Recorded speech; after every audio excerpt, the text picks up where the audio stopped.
Hello and welcome to the Selling's Creative Podcast, a podcast exploring creativity's role in sales from motivation, process, ideas, people, development, and success. I'm your host, Brad Eather, a digital communications sales consultant, helping sales teams and leaders develop digital sales strategies that open LinkedIn as a sales development channel.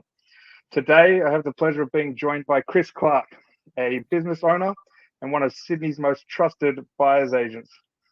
I've been following Chris for about 4 years now, and the one thing that you'll notice if you follow him is his no-frills approach to content, which I'm really interested in exploring today. But something else that I want to stress here is that Chris has built a business off the back of his content. And more than that, it's allowed him to completely pivot from a career of over 10 years in recruitment into a known name in a completely different industry. So if you want to learn about the processes that go into creating simple and effective sales content, fitting it in around your daily tasks and leveraging it for good old-fashioned business development, this episode's for you. So welcome, Chris. Thank you. It's interesting when you hear that back. It's all true, but feels weird. But yeah, thank you very much for having me. I really appreciate the opportunity. Yeah, no problems at all. Listen, until I came across your content, I'd never really heard of a buyer's agent. And from following you, I'm going to give you my definition of what I think a buyer's agent is and see how accurate it is. So a buyer's agent is essentially an expert in a local real estate market. So that means that you understand supply and demand of the area. You're familiar with the facilities available. You've got the tools of the trade to be able to do the basics of building inspections. You have relationships with other stakeholders involved in the purchasing process, and you're engaged to work on behalf of potential buyers to understand their needs and facilitate the inspections and ultimately deliver the successful purchase of properties to meet their requirements. How's that for a definition? I probably couldn't have said it much better. Very articulate. I'll give you credit there. No, that's perfect. Yeah, that's a really good covering of. There's obviously more to it, but yeah, those are the steps we take in terms of local experts, understanding our client's brief, doing the heavy lifting, educating them through the way, and obviously the biggest thing is delivering on either their brief or sometimes their dreams. Yeah, absolutely. And I'll tell you what, like, I have not Googled this definition at all. I have never been in the market for a buyer's agent in my life. So it's purely based on your content that I've got that definition. Wow. And part of the reason why I wanted to say that is because that's kind of the power of delivering a message consistently online on a platform. I mean, I follow you on LinkedIn, but I know you're on several other socials over a prolonged period of time. Yeah, definitely. It's interesting you said earlier on about no frills, and I kind of laugh, but yeah, I think my stuff is kind of no frills. I mean, some of it's edited together, but it's very much on the spur, on the moment, and trying to always have an educational piece to it or flavour to it. So even if you don't use my services, it's still you're going to get something out of it. Yeah, absolutely. We're going to get into that in a little bit, but first of all, something that I want to sort of discuss, something that I hear from salespeople all the time is sort of like, our role is not the creative role. Our role is to go out and have conversations, deliver a sale, right? And the whole purpose of this podcast is to explore this idea of creativity in selling. And so I want to draw attention to an experience that everybody has, which is adolescence, growing up. And I want to explore maybe some of the creative activities that you did as a young person, that's maybe started the exploration of where you've got to today. I appreciate it. So yeah, I'm probably not a creative person in terms of like art and painting and so forth, but I've always been comfortable, hopefully it comes across, my voice and standing up in front of people. Or if not comfortable, I always push myself in those areas. So I did drama all the way through to effectively HSE, was part of a few stage performances. And I remember in particular doing a few things. I look back now going, I don't know what I was thinking, but I remember a few times taking up the whole school assembly and running like a 2 or 3 minute skit effectively, basically bastardizing stuff from like the Good News Week that was back on in the day. and rehashing it out with a friend of mine and just trying to make it fun and light. And I guess the element's always been like, what's curious, what can be a hook to start things off that can lead people in a journey through that performance, whether that's 30 seconds or 3 minutes. And just try to have some fun. I always think if you're going to have a live, you're going to watch something, whether that's TV or YouTube or theatre performances, I think you need to be able to enjoy, have a smile on your face while you're doing so anyway. Yeah. So is it true that before you landed in recruitment, you wanted to be a comedian? Yeah, there was, and there still is aspects of that. I still have a dream. Yeah. I have written 5 minutes of material that I've rehacked out multiple times. I've never been, which is weird to say now. I've not been brave enough to go to like a on the spur night. You know, you can just get up and do your own 5-minute piece. I've definitely got close to doing it, but I've never got the balls. I hope I can say that to actually follow through. But yeah, I think I've got hopefully some natural comedic bones to it all that I've sort of built on over time. So what stopped you getting up on stage and being and sort of doing that? I know that last time we spoke, we had a little brief discussion about this idea of imposter syndrome. Yeah, so a little bit of imposter. I think even becoming when I became turned career from recruitment to a buyer's agent, there was this feeling of going to inspections and feeling like, how can I introduce myself as a buyer's agent? You know, day one, I don't have clients. I'm sort of starting out. And yeah, it's similar with the idea of standing up and saying you're a comedian, but you've never done any performances before. And there's probably an element to, I think my sort of, if I was going to do the comedic part, it's probably some home truth. It's like self-reflection more than anything else. And there's that point of being vulnerable. I think the content I produce quite often is, I mention my family, I mention the scenario, but I probably don't get to the heart of, what I'm internally thinking all the time. So maybe there's an element there of imposter syndrome, but also just nervousness of really opening myself up and being judged for what that is. It sounds weird again when you say it, but I suppose that when it comes to content, I mean, I'm the same. You have the liberty of being able to choose what you present. It's not like a live situation. So you do get to choose those elements of who you are that you get to present out to the world. So in terms of like being open and I suppose the word's authentic all the time, you can be authentic, but it's not. It's sometimes perceived that I'm giving everything away. It's not necessarily the case, is it?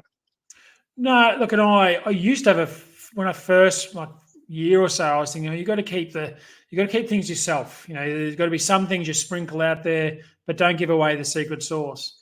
But I've through some mentorship and also just some reflection, I've gone, you know what, give it all away, because no one can do when you demonstrate all the little secret things you're thinking and doing from the first engagement of understanding clients' briefing. We talk about the actual buyer's agent piece to discussions with real estate agents, solicitors, brokers, inspections. No one can do it all when you really sum it all together. So, and I'm someone who goes quite often my content is on the fly. Like I've got a good idea. Okay, I've got the camera, I've got my phone, not camera, but camera phone, I guess. And I'm just going to record 30 seconds or a minute. And it's wherever I am in the background, whatever's going on, but it's authentic. It's there and then. Some of my stuff I do is not scripted, but some of the stuff I more think about. But for the most part, it's on the fly. Yeah. So take me back. 10 years in recruitment, sort of worked your way up. How did you fall into becoming a buyer's agent? Probably a couple of things. 10 years is a long time. So I was definitely just ready for a change, career. I was also ready to leave a corporate. I was a big corporate player. I wanted to run my own sort of business and be my own boss. It's harder. I figured that'd be harder, but also something I wanted. And the other part was my brother. So my brother's a buyer's agent, Simon. Shout out to him. I'm sure he'll listen at some point in time. I'll send it to him. He's a buyer's agent in Brisbane, had been doing so for a few years. And at that point, I was just speaking to a whole bunch of people about what I should do. And a lot of people were saying, do something with recruitment, business coach. And when he said to do this, and I've always loved property, but I guess, again, that imposter syndrome, can I do it? Can I not? But once he planted the seed, and secondly, he didn't just say you could do it. He really said you can do it. There's nothing better than someone who you trust saying they actually believe that you're going to do it and be above, let's just say, above average. So that planted the seed from there. And then once that seed was planted, there was no stopping me. Yeah. So you come from recruitment. You've decided that the life trajectory's changed. We're going to become a buyer's agent. When did you decide that content was going to be part of that process? Day one, even before day one. There's part of, like, one of my taglines is Diary of a Buyer's Agent, and that was more infested probably in the first year or two. And the idea being, like, I wasn't saying to people, I'm day one, but I was almost echoing, come along with me on a journey as you review my diary of year one as a buyer's agent. I may not have been saying those exact words, but in effect, I was like, I am going to use it as a tool to, yes, build clients, but also just be vulnerable and share. There's other people who are going through, other career transformations or life transformations. I think it's always good to see someone go through the journey rather than just see the finished product. At the end of the day, go, oh, that's amazing, but I've got no idea how they got there. Yeah. So it's like very much a case of like building in public. But I want to take you one step back, because Please. something that we were talking about in the prep interview was actually during COVID, when you were still in recruitment. Yeah. And how you were delivering your sales meetings. Yeah, so we went, how that translated. Yeah, no, that's actually really nice. I should recall that. It really dovetails quite nicely into it. So we were meeting in person, obviously in the office. COVID came, all that stopped. And so our business went through transformation of everything through Zoom, Zoom, Teams. And our Friday catch-ups were also through that. So you have 80, 130 people. And the first few weeks, they tried to get it to do it live. So they'd go, Chris, on to you at home. And you'd be in and out and cutting through. And after a while, they started getting us to record the pieces to say, okay, how was your team's week? What happened? What was the good, the bad, the ugly?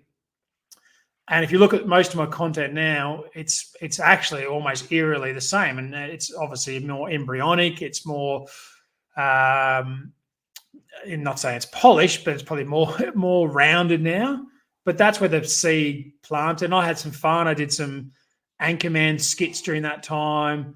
I did some on the fly, so, walking around the streets, sort of just saying, this is what we're up to for the week, this is what's going on. And the feedback that I got from that was really warming and positive, not only from people saying that was good, but really saying that was engaging. There was many people doing sort of end of wrap, and a lot of them were just like, no offense, but reading a script. This week, Jeremy and my team and Susie did this, where I was more just not ad-libbing, but adding a bit more colour, I think, to it all. That gave me an idea to go, it gave me an idea that will work to a broader audience. So when I came in to do this, it was like, well, that's a format that works. Then I was like, how do I publish? Where am I going to put that? And LinkedIn was, as a recruiter, it's a tool we know that we knew, or I knew, the best. So I was like, that's 100% number one. And I wasn't even on Instagram and things before that, so I had to learn those other ones. But LinkedIn was core. Yeah. And the reason I sort of like wanted to bring attention to that is because everybody had that experience of COVID. Everybody's actually leveled up to a degree in terms of, presenting themselves on camera, in terms of actually, a lot of people are talking on camera, they're developing content without even knowing it. It's, for me, I think that, like, in terms of, we'll get into this in a second, but like finding content within your daily tasks, it's a perfect example of something that people already have a skill set in and can translate to a broader audience. So to get into the next bit, I just want to ask you just a very direct question. And I just want to say, do you think your business would be as successful as it is without content? No. I think I'd say without the number of content, in terms of if I decrease. If I had no content, no, I'd be I don't know where I'd be. I'll go on. It's a powerful channel. That's pretty much where I was going with that. It's a powerful channel. Yeah, because it's huge in terms of I've had people reach out to me for the first time ever and help them buy properties. But I think where I really think it's powerful, particularly those at first year, 2 years, was I met a lot of mortgage brokers in particular, properties as mortgage brokers, and obviously connect with them on LinkedIn. It's an old adage of, top of mind, not a pest. By them seeing my content every day meant that meeting that was a year ago, even though I might have only spoke to them a couple of times, I would have times where they'd then reach out and go, "Hey, Chris, got a buyer. They're looking around this area we mentioned. Can you help?" And I'm like, "Yeah, absolutely." I said, "Well, Dave, it's been like some time. What made you think of me?" "Oh, I just see your stuff all the time." Now, if I hadn't met them, I don't think it would have had anywhere near. So you still had to be on the ground, still going around meeting these people was critical. But as a one-man band, which effectively I am, I've got one assistant, but effectively you can't get across everybody as much as what you want to be, and it's a powerful tool to utilize to help you do so. So talk me through like the strategy at the beginning. Like you're developing relationships with mortgage brokers. So it's in effect, you're getting referral business. Is that right? Yeah, so mortgage brokers, they have clients wanting to have pre-approvals and sometimes doing multiple pre-approvals and never buying, and a mortgage broker never gets paid until they actually buy something. So it's a natural, it's a very, very natural marriage in terms of us working together. But a lot of them, may have had bad experiences referring to a buyer's agent. A lot of them will already have relationships. A lot of them, as you said, education. You did a really good summary. I met with mortgage brokers who actually may have heard of it, but have never sat down with a buyer's agent before. So you have all of them. So very much the process of getting out and meeting. I'm a face-to-face, if not Zoom, but very much face-to-face person. Have a coffee and catch up and share the points I guess I can solve, the pain points for a client. But then very much afterwards, that content coming through that's going, have you heard of a 66W, which is, in New South Wales, how you waive a cooling off period? How do you avoid getting gazumped? And all these things you imagine mortgage broker going, oh, my client just, that happened to them recently. That's a really valid point. Yeah. There's plenty that goes into buying a property. I mean, I've been there myself, and like I had a relatively easy process, but I can imagine that one small thing that goes wrong, if you don't have your checks and balances, like that's where expertise comes in handy. You're spending a lot of money.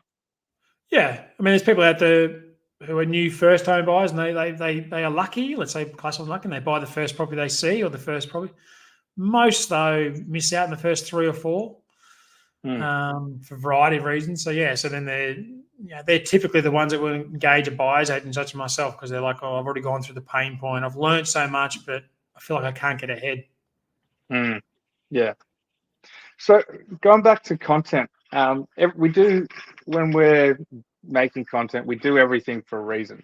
You in particular do a lot of video content. You could be out there, you could be doing posts, you could be just doing written content, but you've chosen video. I wonder why you've chosen video, and what's your approach to actually creating it? Yeah, so at the big early days, again, did it all, did the post and did pictures and did videos.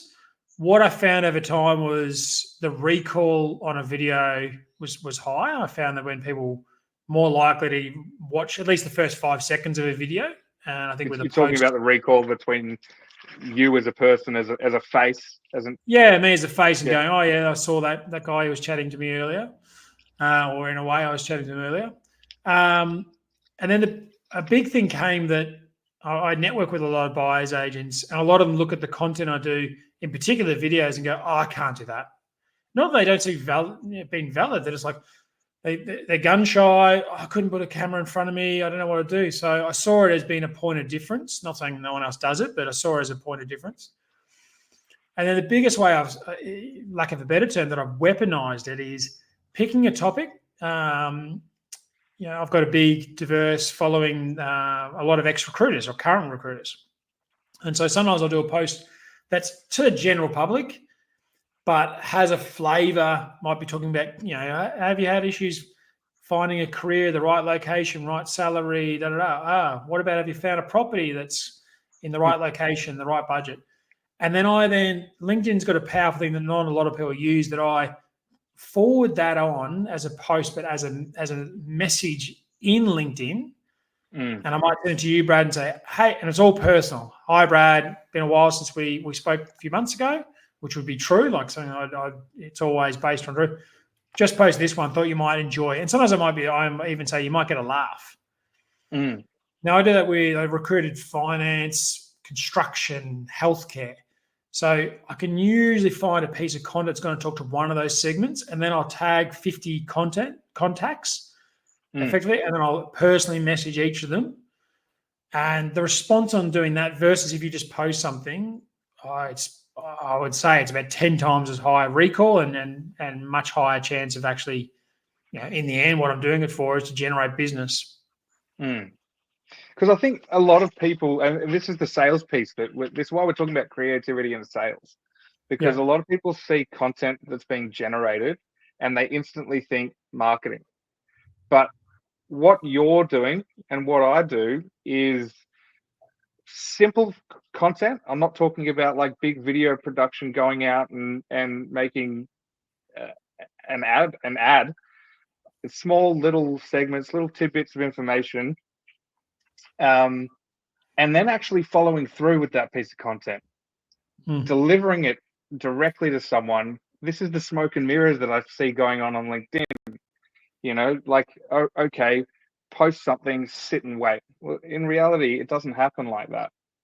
Well, you did this exact thing to me only today. You sent through a LinkedIn message saying, Chris, I noticed on your post on your page, you don't have videos highlighted. This is how you can do it. Watch this video. It takes a minute. It'll show you how to do it. I watched the video. It's a 45-second video, and I've gone off and done it straight away. Yeah. Now, the impact of that's going to be huge in terms of, one, I'm like, well, that's something I didn't know, so learning. Secondly, my thought of you has just gone up because you're not going, oh, Chris, now I'm going to send you an invoice or to do this thing, you need to access me. You're like, no, here it is. So that's obviously only going to elevate you in my mind to be able to either use you myself or connect you with other people. And I think you agree with this, but I find social media and platforms as a part of the sales process, but it's the relationship building part of the process. We haven't actually got into the funnel yet. We're just developing a relationship. Yeah. And over time, as you build those relationships, you become that trusted advisor. You become, you do get clients. You start converting. That's the sort of sales cycle. I wonder if you've got an example. We discussed someone getting in touch recently about an opportunity in Melbourne. What was that one? I can't recall. Was it which one was that? What I can talk about. Go on. Well, I was just going to say, like the initial. I think the first year or two of doing this again was very much talking to people that I met. Right now, I'm in year 3, year 4. Now, what's happening is people I haven't met are reaching out to me. So I think if you're going to think, oh, I'm going to do it on social media and I'm going to kill it with cold, turning basically someone who doesn't know you and converting them. Not saying you can't do it in the first year or two. Of course you can. There's a potential of it. But I also think my expectation were not to do that. My expectation the first year or two was really effectively grooming relationships that I knew and elevating myself with those ones. Longer term, knowing that by repetition and consistency, it would then break through barriers. You and I haven't spoken till recently. You've been watching my content a long time. I wouldn't have known that. But that's another example where it's come through over a long period of time. Yeah.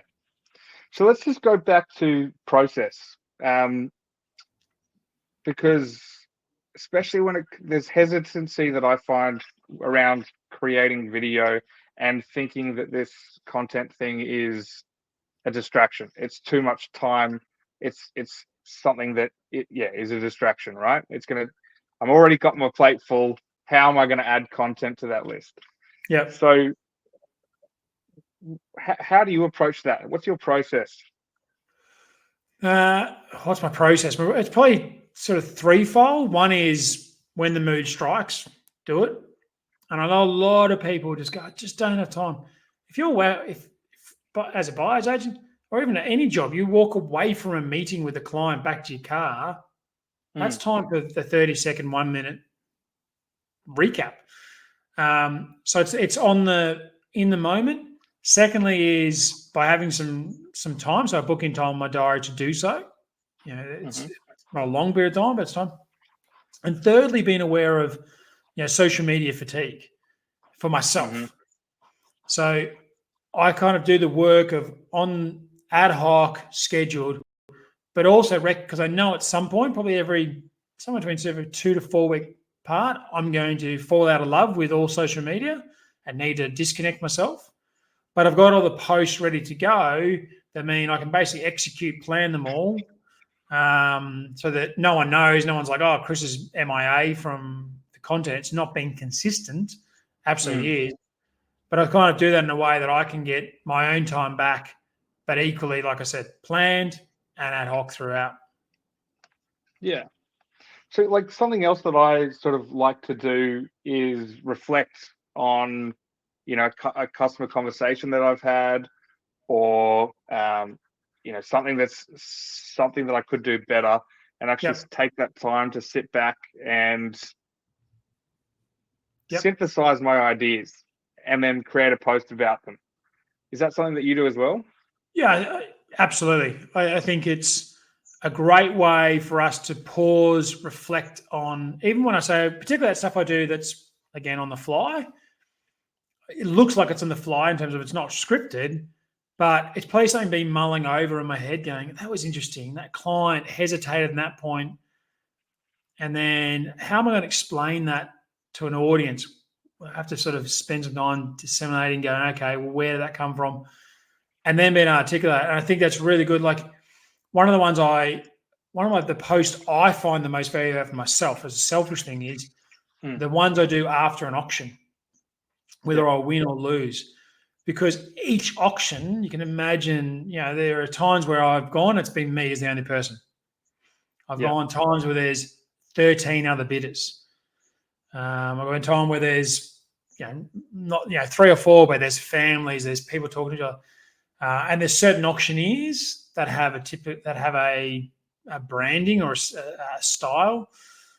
So those are really great for me, great for an audience to listen to, but really great for me to stop and reflect, so that one, I can sort of then beds that in my head to go, right, when I come up with that auctioneer next time, I've already kind of gone through a strategy. Maybe I'll go back and watch the content, but more often than not, it's going to be in my head. It's going to be then sunk in my head going, remember that you really articulated that and consolidated that to a thought process. So next time around, so one of the ones I did recently was I paused at one point because I was genuinely just going, I need to get this number right, and I need to just think about the number. And the auctioneer said, oh, Chris isn't sure of his numbers. He's paused at the gate. And I just said to him after, I said, I actually didn't appreciate that comment at the time, because you're basically putting me on the back foot, which I'm not going to enjoy, and I'm going to come to more auctions. So what I'll do next time when I catch up with him again, I have another auction with him prior to, I'll say, look, if you ever look like I'm pausing, just give me a moment or two. Yeah. It's an interesting dynamic, that auction process, especially if you've got a relationship with, that's something that the average buyer doesn't have, that showing up at an auction every week, being able to have that relationship. That's really interesting. Yeah, and I've made an effort within every 3 months, I meet a different auctioneer for lunch or coffee, just to and ask them what they don't like, what they do like at auctions, what's the worst auction they've been to or they've participated in. Really good insight, but they're really great when you go to an auction with them next time. There is a warmth and familiarity there that no other buyer who's buying their first ever property can compete against that relationship. Does it help me win? Yeah, I think it's a little bit. Is it significant? No, money talks at the end of the day, but I think it does help to a degree. Yeah. So something interesting that you put up there is like consolidating your ideas and actually articulating it. But then later down the track, when you're in that situation, having that recall because you Mm. have taken that time to synthesize the information. Now you have almost like something in your back pocket that you can pull out and cope with a new situation. Or in my case, you might be dealing with an objection or someone's got Yep. a question and you can answer it really quickly. It's almost like a byproduct of this process of creating content, continual internal feedback loop that sort of goes beyond just the intent of creating content. Yeah, definitely goes beyond content. And I talked about education. It's education for me in that reflection moment. You can Mm, imagine though, sometimes I'll go to an auction. I went to an auction last weekend and the weekend before. Equally, I could not go to an auction for 3 months. Now, most mm, people go, well, that's not a long time. They haven't been to an auction for 7 years. But 3 months is a long time for me to go, right, let's go back through my process, what I'm going to do on the day. And yeah, by doing these reflection points, and again, I know I harp on about auctions, but it's a good one. I think it's a good one that most people can put in their head. But we're going through that process. When I get there 3 months, I'm like, right, do this, do that, get there, do that. And I don't have to overthink it, but I sort of just reflect on it. So when I turn up to the auction, I'm so comfortable. mm. Which is leads me on to the next point. So I've got a note here: reflection and consistency is something that we spoke about. You said um, once you're sick of your tagline, it's only just beginning to be known by your clients. That's something that you said. Yep. And I want to talk about consistency and how important that is and what consistency actually means. Like some people get confused as to what turning up online week in, week out actually looks like.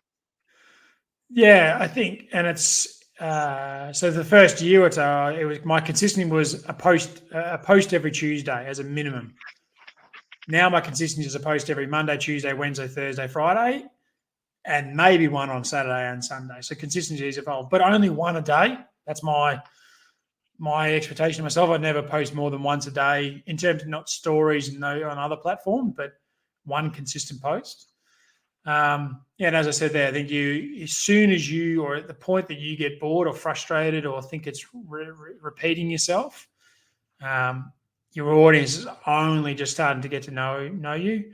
So I've probably done the same 30-second piece of content maybe a dozen different times in a dozen different ways that in essence is exactly the same. But trying to keep it fresh, we go through summer, winter, there's highs and lows, the markets are still making it relevant. But having that consistent approach, it's imperative. It's imperative that you do. I think if you take any time off, remember, as a sales, if you take your foot off the pedal in a sale, it's what it is. It's sales. You may not hurt the next day, but in a month or two, you're going to feel the pain. Yeah, which is interesting because it is. I'd never even thought about that, but that consistency in sales is exactly the same thing in content. Yeah, and I You think think about salespeople can relate to it. when you're sales, and let's say you're doing the hardcore BD role, you Mm, take a week off. It's not going to probably affect that month, but you're 2 months later, you're like, oh, my sales have gone down. And you're like, oh, yeah, because I took a break for a week 2 months ago. So definitely, you can see it's going to track and you definitely have that consequence. Again, not there and then, but in time. yeah, so you started off with one post. Now you're doing 5 or 6 posts a week, right? It's a process. It's a process. Yep. So if you're starting something that gets debated all the time is this quantity versus quality debate. So I'm wondering, maybe take yourself back to the beginning. Well, maybe even just describe what your first post was like. I'll try and recall. I think the first post I did was like it wasn't like a welcome to buyer's agency. I think it was more, it would have definitely been more like trying to do educational piece around, hey, a buyer's agent, we've got the same license as a real estate agent.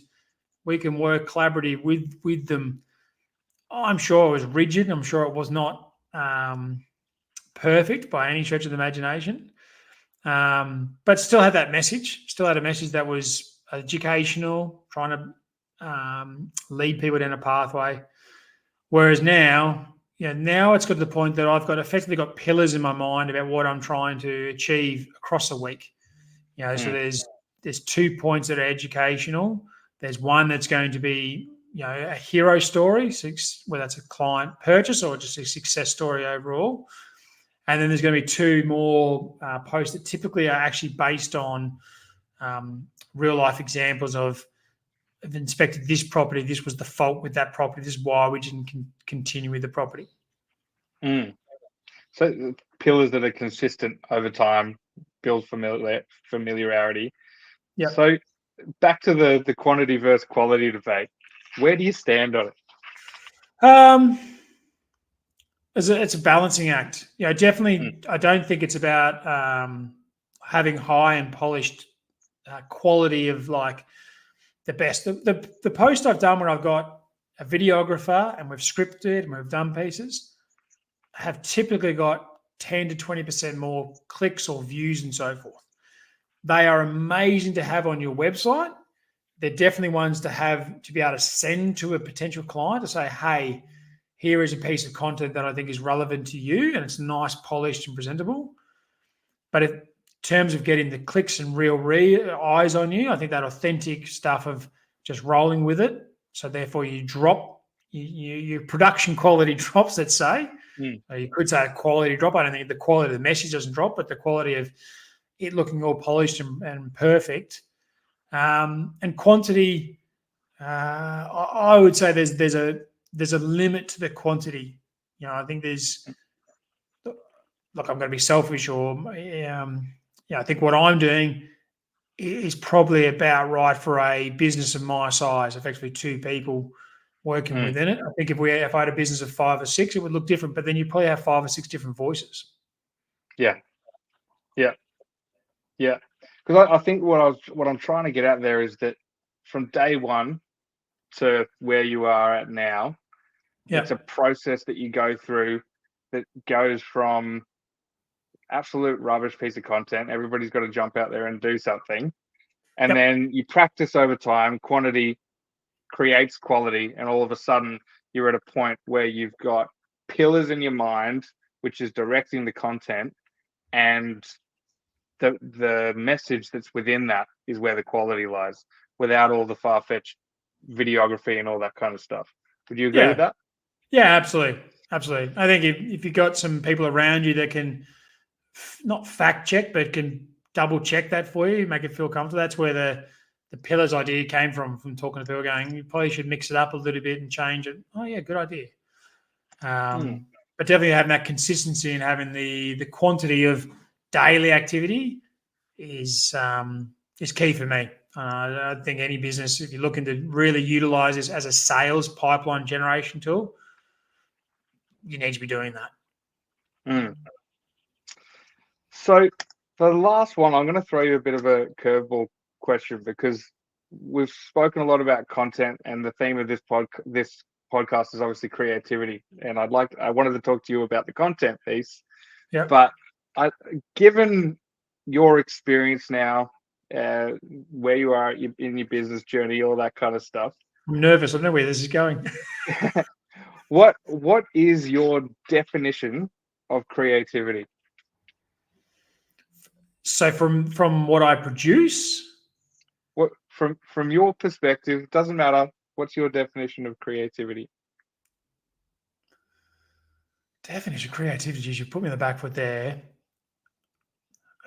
I think creativity is having ideas that are going to have an element of, it's hard. Even what I'm really thinking, again, what I do, I think a bit of charisma,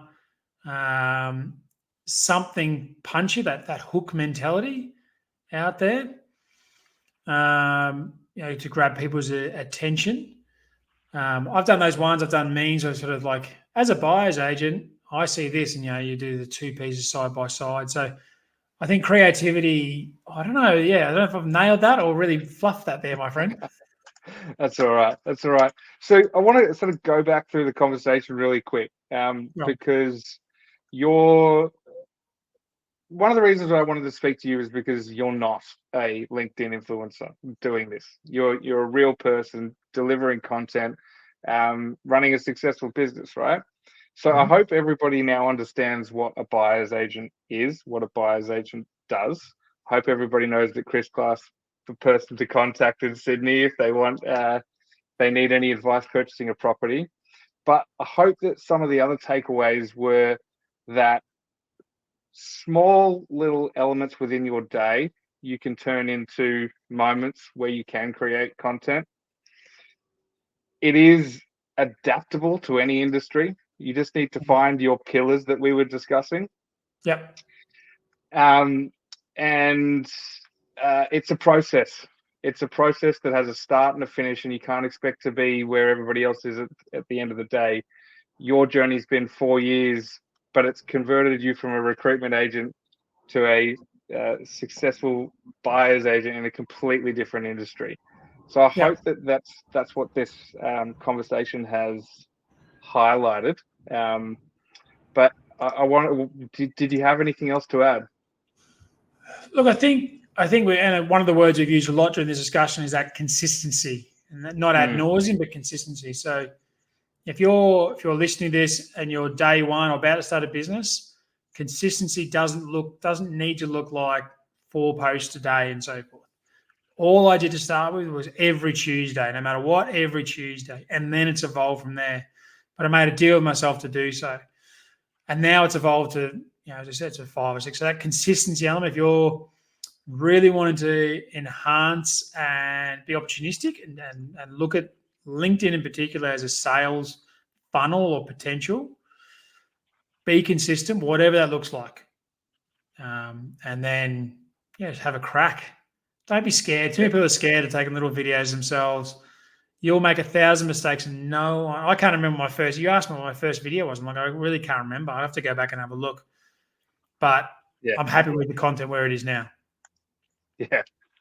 Yeah. So where's the best place to find you if anybody's interested in your services?